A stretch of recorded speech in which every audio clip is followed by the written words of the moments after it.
And now, Reformer802.com Real Talk blogger Shanta asks you to ponder this.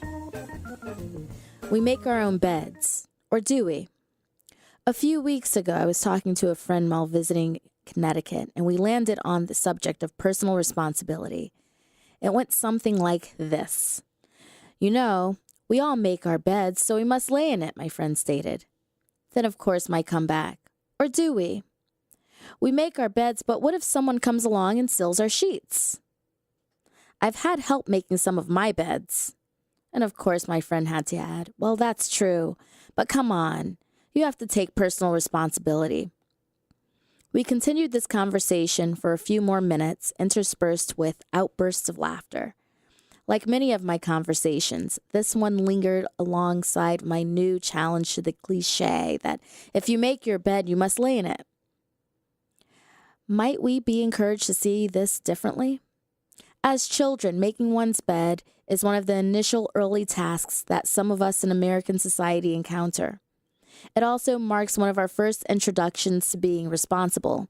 Yet, this metaphorical bed becomes complicated and sometimes messier than the bed sheets that one would use for the task of making one's bed.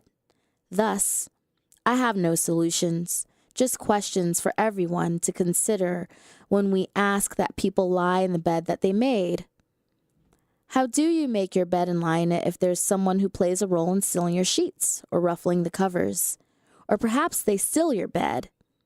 Perhaps you have individuals who collaborate in making the bed, yet they leave you to take the responsibility for the outcome. Then, can it truly be said that you can lie in the bed that you made? Then, of course, there are other realities, like what if someone does not have a bed, covers, or sheets, metaphorically speaking? In other words, some individuals start off without the materials to truly make their bed and lie in it. Is this rationalizing? Is this giving an easy pass? Or is it recognizing that not all of us start out at the same place? My friend was right ultimately, and I do agree that we have to take some responsibility for the parts that we play or the pieces we add to making our bed. But perhaps we should not be so eager to jump in and claim that all is our own personal doing, especially when it comes to the case of making a bed. And maybe along the way, we should recognize the moments that we have unwanted help with the making of our beds.